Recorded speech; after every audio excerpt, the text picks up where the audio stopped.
Welcome. Today we're missing our third co-host. Usually we do this with Randy, but today it's just Brett and I. We're going to be Yeah. diving into some drips, some smart plans, and Brett just put in a link there. Barry, I'll put it to everybody. All right, perfect. Put that into the Facebook community as well. And if Brett comes in and out, don't worry. He's on his hot spot, but he's here to help us out as well. I want to start off with the conversation around drips first, Brett. And you and I, actually, the very first webinar we did was on like smart plans drips. It was like the very, very first one. And I thought that was, dude, it was so fun to do that with you. It was really fun. And I think people in general have a challenging time creating drips because I think they overcomplicate it, right? Yeah. And so I want to just show quickly how I create them, and then you chime in between, and then Sure. You tell us what you think, man. But I'm going to share my screen first. I've got the Chime site here because I want to go into it a little bit, but I want to show how I create drips, right? And I think Brett and Adam, Adam's really good on automation, and myself, we're good on creating this process of connecting with the client through this automation. Now, you don't always need this on because Chime has AI, which is a lifesaver. So cool. The best part, dude. It's the best part. But when you combine both, it's sometimes magical. And that's what I want to show you here. So let's say you don't have the AI bot on and you want to create a process. I simply throw up a Google Doc. And in some cases, I do it by hand. What about you, Brett? Yeah, I'm the same way. I like Google Docs, but yeah, I usually whiteboard it and then I'll put it up in a Google Doc of some form. Cool. So very same way then. I start typically with an idea. I'm like, okay, what do I need? Am I looking for Facebook, Google, or am I looking for past clients or maybe a 3-year nurture? What does that look like? And that's what I start with. And then I say, well, what type of communication would somebody like that expect from me? And what would I love to receive? Right. And I don't think people take the time to think about that. Right. Right. So the reason yours works so well is because they're authentic. Like it's something that I would send to a friend or maybe a customer in a way that's not pushy, but engaging. Yeah. Right. And so here's how I do it, Brett. I typically outline it and I go, okay, day one, this is probably what I would do day one, right? Give or take a few things. Day two, and then all the way down to day 7. You see day 4 has nothing, but this is really looking for Google PPC, which is typically middle of funnel, Facebook lead ads, top of funnel, typically, all right? There are exceptions, but that's typical. Now, knowing that they're further out from the actual purchase because Zillow leads typically bottom of funnel, or somebody that comes in through a Google review or a Yelp review, typically bottom of funnel. That's like the bottom of funnel, like a referral. Right. Yeah. So with that, I know that I can't be pushy, right? I can't be like, oh, you just inquired about homes. Do you want to see one right now? Do you want me to meet you at the property? And so that's the mindset that you have to change a little bit. So this is the outline that we do. And Brett, do you do a typical outline first or do you go all in? So what I do is I always start with the end result that I want and I work my way backward. Ooh, okay. So tell me on that. I want to know that. So what I'll do is I'll go with, okay, well, what's the end goal that I want? Obviously, I want to schedule a showing with them. We're going to work PPC buyer here, okay? So Okay. I'll start at the very, very end and I'll go, okay, well, what's my end goal? Well, I want to go have a showing with this person. That's my end goal. I want to go meet them in person somewhere. So I'll start there and I will work my way backward. So, okay, well, what's one step before meeting somebody? Okay, what's one step before that? What's one step before that? And I try to sprinkle in a little bit of education with it as well. I like that, dude. That's actually different than what I do, which is cool. I like seeing that. You just gave me some good ideas. I love that. Thank you. That's really good. All right. So I do it with the end in mind, but my end is a little different. And I love Brett's, by the way. I think here, let me show you what I'm thinking when I'm creating these. And then I go in deeper, right? Then I expand on them here. So I usually, the first thing I'm thinking when it comes to Google or Facebook is I'm thinking, well, I want to, I want to find their motivation first. Right. And so you actually took it one step further than me, which I love, by the way, and worked backwards. So I typically stop at the motivation because that's when we want to get on the phone with them and really convert them. And so you see, I'm heading towards connecting with them. Step number one, right? I'm nudging them and giving them some love, giving them what they want, saying, hey, here's some more stuff. Oh, by the way, are you looking for a home to move in or a fixer upper, right? Or things like, hey, by the way, meet me on video, right? Just want to break that ice.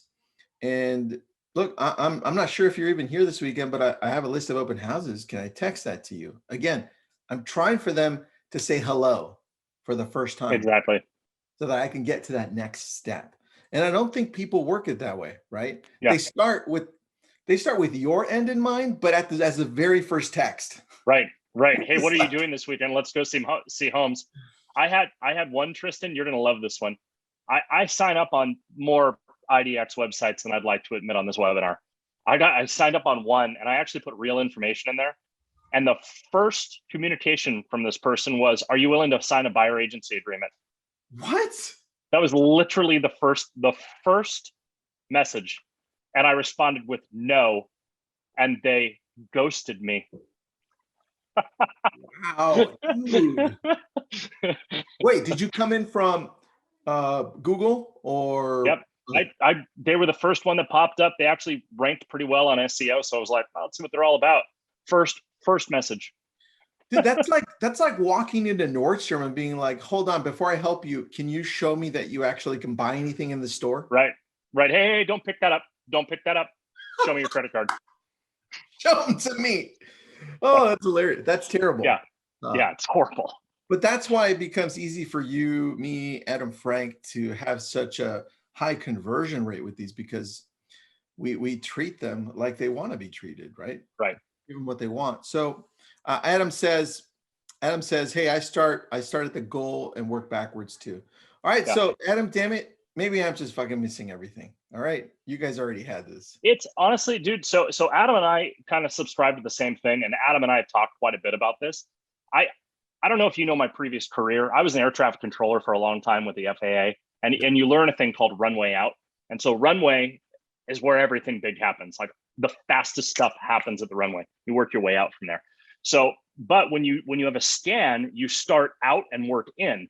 And so I'll start, and that's why I start at the end result. Well, I want this person to land successfully, and then I have to work my way back. So my brain is triggered to do that anyways. And so when I look at that and I go, okay, how do I work backward from this? Okay, what's my end result? Well, my end result is I want to show this guy a house. Okay, how do I work backward from that to the point of my first contact, which is what do I need to do to get a conversation started? And you're doing the same thing. So you do it, but you see, you can actually, your brain functions where you can work down a path. I can't do that. My brain doesn't work that way. I love that, dude. That's really good though. Okay, so let's talk about, we just kind of quickly outlined the Google PPC, right? I typically go 7 days, some high touches in different forms so that I can get a quick connection so I know what to do next with them, right? Sure. Now that we've outlined that out, do you typically go like high touches for the first ones coming in as well? Yeah, higher touches. Yeah. I'm not, you'll find out. And those of you that have seen my smart plans, I take it pretty slow in the beginning because I don't want to scare people away. The whole 10 days of pain thing, I want to be the opposite of that guy. And I want to send stuff that people really genuinely can connect to. And so what I try to do, let's just use a buyer in general. I'm going to tell people how easy I make the process. Like, hey, look, you may have bought a house before. Awesome. Good for you. Things have changed even the last couple of years. Let me explain the process to you. And I'll walk them through the process with video to kind of show them like, hey, look, I'm easy to work with. I'm an easygoing guy. I'm not going to pressure you into stuff. I'm going to try to help you out. And that's my approach. Dude, I love that because now you want to truly connect with people and they can sense that, right? Yeah. I hate the 10 days of pain also. Yeah. I actually laugh when I see stuff like that. And I'm like, that just doesn't make sense in the world that we're in, right? No one should be in pain. No. Least of all you. Right. Please don't be in pain. Oh, dude, I actually the very first drip I ever named because I saw that one, I was like, no, I'm gonna call it 7 Days of Love. Yeah. I love it. That's what I named the very first one because it was the antithesis of Yeah. pain. Yeah. It's but I think that there's a lot of people that still use 10 days of pain. And it's like, we're not in that. I mean, that used to work. We're not in that. I don't want to say generation anymore. But we're not really in that generation anymore. So Culture changed, man. yeah, That's it really did. that's the biggest thing. All right, so now I want to show you. I'm gonna take you to my screen here. I want to show you one that I created. It's like 3-year nurture on sphere.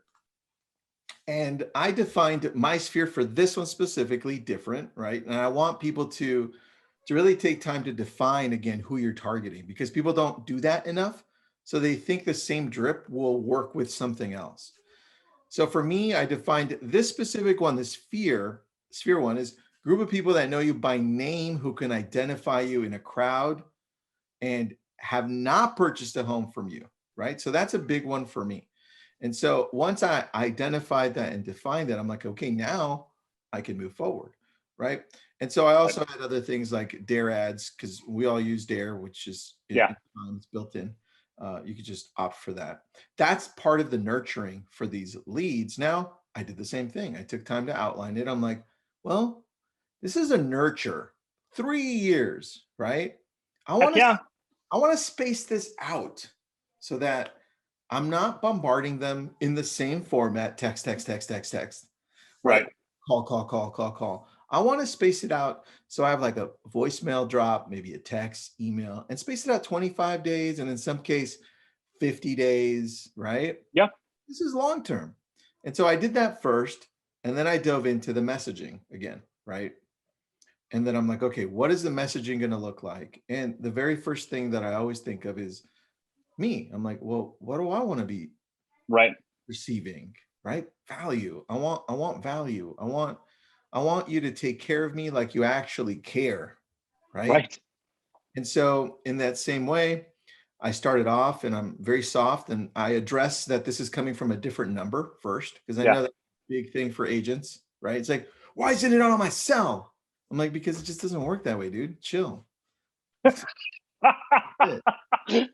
They just don't. And then so I address that, text them out, and I say something easy. Hey, this is my other number. Please save it just in case you have any questions. Pretty easy, right? Yeah. Email, same way.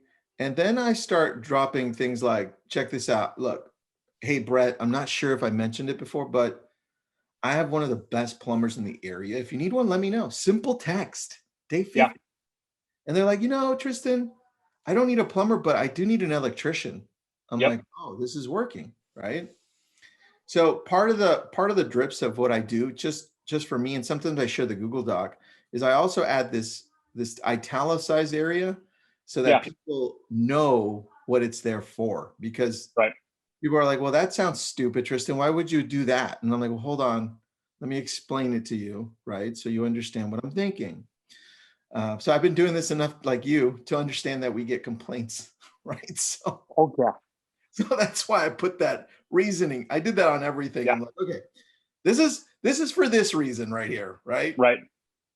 So now this is for nurturing 3 years. What about you, man, on the nurturing side? What does that look like for you? Same thing, you come from value, you space it out, or what does that look like? I do the same thing. I lead with as much value as I can.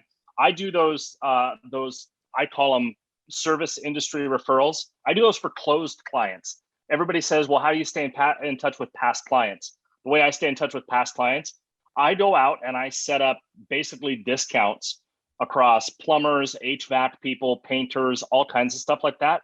And then usually like once a month or so, I'll touch base with my past client and I'll put them on like a 2 to 3 year drip doing something like that. Because if you look at it, Why do agents not get the listing again when that person sells? Well, it's really simple. They didn't stay in touch. Well, how do you stay in touch with someone like that? Give them value. Give them lots of value. And so what I'll do is I'll take and I'll go get discounts with all kinds of service providers in my area. Hey Tristan, check out my plumber. If you reach out to my plumber, they'll mention our name and they'll give you a discount. Here's the HVAC guy that I recommend. Here's the painters that I recommend. And I've gotten discounts with all of these people because that's part of working with me, is you get all the people that I work with. That's such a great idea. So not only are you giving them a list, but you're giving them a more curated list that's going to give Correct benefits, dude. Correct. And now the cool part about that is when you start doing stuff like that, I do a video interview with that service provider. Let's say it's my HVAC guy. I will do an interview with him talking about what he does and how he does it. And the cool part is it's really good business for him. So then in return, when he has a client that said like, oh yeah, I'm looking for a real estate agent, who do you think he's going to recommend? Me or the person that occasionally sends him business? So you build your own little network that way. All right. So I'm going to stray off just on that one. This is a question. Yeah. When you're creating this list and then you're sending it out to your clients, do you only offer like one or two specific vendors in one vertical, like plumbers? Right. What does that I'll look only work with one. I only work with one of each. And the reason that I do that is because I feel that I can build a better relationship with that person. And I know that it's one of those people where, if something weird pops up on an inspection, who do you think I'm going to call? I'm going to call that plumber. And then when they start getting that familiarity with me and they start seeing the kind of business that I'm sending them, now when my clients start going to them as well, they're going to give them the same treatment. So I do one of each. And you can do this with, literally any service industry that you have: plumber, electrician, painter. Painters are great. And the reason I love painters is you can reach out to basically right as you're closing on the house, like, hey, here are my painters. And my number one that I put in every single follow-up that I do with past clients, HVAC. And my main HVAC thing is it's every 6 months they get reminded about HVAC, because how often are you supposed to be changing out your air filters? So it's every 6 months they get like, hey, don't forget to change out your air filter. If you don't want to stand up on that ladder and do it yourself, here's someone that you should reach out to. And the amount of business that I used to use a company called Integrity 3, they were up in my area. And they called me at one point. They're like, can we just start doing your services for free? It's like, no, but thank you. Dude, but that's actually really good. You could start a whole drip just on that. Oh yeah. That's the whole. So when people ask like, well, what's your long-term drip for past clients? If you do this right and you set it up right and you go to insurance companies, you can go to car dealerships, you can go to anybody that's in a service industry that would work for you referring a client to. You can go restaurants, you can go all different routes with this. You can have a 5 to 10 year follow-up. There's no excuse for not staying in touch with a past client using a Smartplan or a drip. That's brilliant, dude. I love that, because you can go really deep into that and create 2 business opportunities for you, right? Yeah. All right. So now let's wrap it up with another one that I've got. And that's my past client one, since you brought up past clients. So I have one here that I'll share. It's a 1-year plan. All right. Okay. So the 1-year plan, again, I do the same thing, right? This time it's easier. I know the outcome. I want repeat business, right? Absolutely. And so I've outlined this again. This one I did for a year. There's other ones that I have longer, but this one I did for a year. And I said, okay, this is what I want. I want again to come from value and contribution. So I do pepper in here, like you said, hey, bring the fact that you have people to help out. I pepper that in there. I also joke, but it's me, right? People. Yeah. So like this one that I said, hey, do you want I love that house? I'm just joking. On a serious note, how are you doing? Right.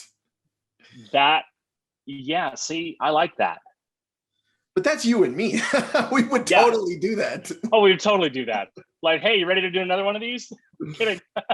Oh, it's very funny, dude. So now I go a little deeper and I'm like, okay, well, look, here's another text. I hope you're having a good evening. It's 100 days in. I was scrolling through my phone and I saw a picture of your home today. Just want to say hi. Easy, right? Yeah. And then I mix it up again. Voicemail drop. video, text, email, right? And then I'm coming from values, Sure. six things everyone should do when moving into a house, right? Just in case they miss these coming in. Yeah. And then the cool thing is at the very end, for this one, I wrap it up. Let me see if that's the one. Here we go. I wrap it up and I'm like, okay, I'm like day 364. I don't even know what the hell I'm doing. I'm not going to remember this. Oh But no. I send him a text and I go, hey, Brett, guess what? I put a little shocked face on there, right? I use emojis, right? Yeah. And then I put about a year ago, I wait 2 minutes and I put a year ago today, you closed on your home. Happy home anniversary. That's Yeah. it. And I then love it. I get texts are like, oh my gosh, it's been a year. Whoa, Right. right? Where's time gone? Exactly. And so again, I'm trying to stand out through Yeah. connecting authentically the way I would connect, right? Yeah. And so how is it that you do it? I'm assuming it's similar. Well, I want to actually kind of continue on with your smart plan there. What is the average turnaround time for a past client for you? How many years? Well, it changed during COVID, like the 2, 3 Sure. years, but it was typically around 4 because they would start thinking about investing in property. That was the Sure. part we didn't anticipate. Right. Now we changed part of our drip to say, hey, look, I know you own your own home now, right? Yeah. Have you ever thought about investing, right? I was just going to say, how can you extend your current drip to have to last longer so that see I think the thing is we all really want as agents, we all really want a referral base. Like that's everybody's dream. Everybody wants to be a referral only agent, and they're like, oh, I don't know how to get there. Well, the trick is you got to stay in front of your clients, but the truth is you need to know what your turn rate is. How often are people turning over their homes? More importantly, were they a first time home buyer? Are they a move up buyer? How long do each one of them hold their homes for? You should have different drips for if this was a first time home buyer and then they closed. Okay, that past client now should be on a different drip than someone who is a move up buyer, because that first time home buyer, if we look statistically, a first time home buyer usually only holds their home usually for about 5 years. Okay, well, we need to stay in front of them because what's going to happen when they want to buy a new home? They have to sell their current home and buy another one. So there's two sides. So what I tell people, one, make sure your drips sound like they're coming from you, or just make sure that they sound personable. That's number one. Number two, don't just blindly copy a drip. Don't ever just blindly copy, because some of us put some weird stuff in there. Yeah. And it wouldn't sound like, I don't think James Patton is on here. I don't think James Patton could joke as well. Actually, that's not true. James is a really funny dude. There are some really serious people though that would never do the ready to buy another house. Like there are people that could not get away with that, and they'd get a text. Someone would get a text from that person, be like, "Are you okay? Are you drunk?" But I always tell people if you have a 5-year turn on a first time home buyer, have your smart plan last at least 5 years. If you have a 3-year turn, have it last 3 years. Put in some value in there. Things that you can do, make it evergreen. What are your favorite restaurants? Go to a restaurant and interview that restaurant. Go look up, I did a thing called Spotlight on Tri-Cities. All of that stuff I put in my drips. So what do I do in my past client drips? I have these long drips talking about our area, talking about things to do in the area, companies that I love, that kind of stuff. That's my follow-up. Dude, that's smart. And that's going back to where we started, which is you're thinking way ahead, right? We try to. And you're thinking with the end in mind at this point now, because you're Yeah. like, who is this past client now that they closed? Did they just buy a condo? Meaning they're probably going to want to upgrade if they're having a child soon or two, right? Or are they retiring and now downsizing? What does this look like? I think those are important questions that we need to ask, and we never do. Right. I think the thing is people need to create their own avatar, which sounds kind of weird, but find out like the avatar is the person that you are marketing to. Who are you marketing to? And that's when I sit down to make a smart plan, I have a person. I literally put up a picture. I take a stock picture, or usually like a friend or something. I will put a picture on the board. Okay, who is this person? Well, they're a first-time home buyer, right? Now, first-time home buyer. What kind of career do they have? Well, they're in a move up part of their career. work out all the details. Who is this person and what are they doing? And then work a smart plan around that. For those people that are like, I have no idea where to even start with this, Adam Frank has actually made probably one of the best automated systems within Chime. He basically was like, Brett, give me all your smart plans. And so I gave him all my smart plans. And he has built automated lead movers that take people from smart plan to smart plan to smart plan to smart plan. And it moves them where they're supposed to be. Yeah, dude, it's brilliant. Adam, like he showed where it the to hell me. are you, bro? What about me? I know. Am I chopped liver? What the hell is this? he goes, dude, check out what I did with these. And I'm like, shit. What? Adam, so anyways. I liked you more before we started this damn thing. Right? Yeah, look at now he laughed on that. Congrats, dude. Honestly, if you guys haven't seen what Adam and Brett can do for you, please reach out. Is there a way to reach out to you guys? Yeah, I think it was posted. Go to Adam's website, the chimesetup.com, and that will get you in touch with him and everything that you could possibly need with him. But when it comes to smart plans and automating on the smart plans, the dude is wicked smart. I mean, it's different, like whole different level of smart. So yeah, it's been fun working with him. That's the cool thing, right? We all bring so many different levels of skills and different things, and we can't all be amazing at everything. Like I suck at most things. I'm just good at like 2 or 1 thing, right? Yeah. And so I mean, I can bake sourdough bread, and that's pretty much my limit right now. I saw that on Facebook. Like that. And your second attempt looked even better than your first. I got to get you a loaf, man. Hey, I got to put this last name to work somehow. I love it. I love that, guys. Well, retirement job. I think we did a good job, bro. I think we did good. I think Randy would be proud of us. You know, I thought this whole like Randy isn't here. You know, when the cat's away, the mice will play. I really thought this could have gotten way off track, knowing you and I. Yeah. Hey, we held this together. We did. We did a pretty good job. He should watch the replay on this. I hope he doesn't. He'll never come back. Thanks, bro. I appreciate you doing this with me. My pleasure, man. Thanks for being here. Thanks, everybody. We'll talk soon.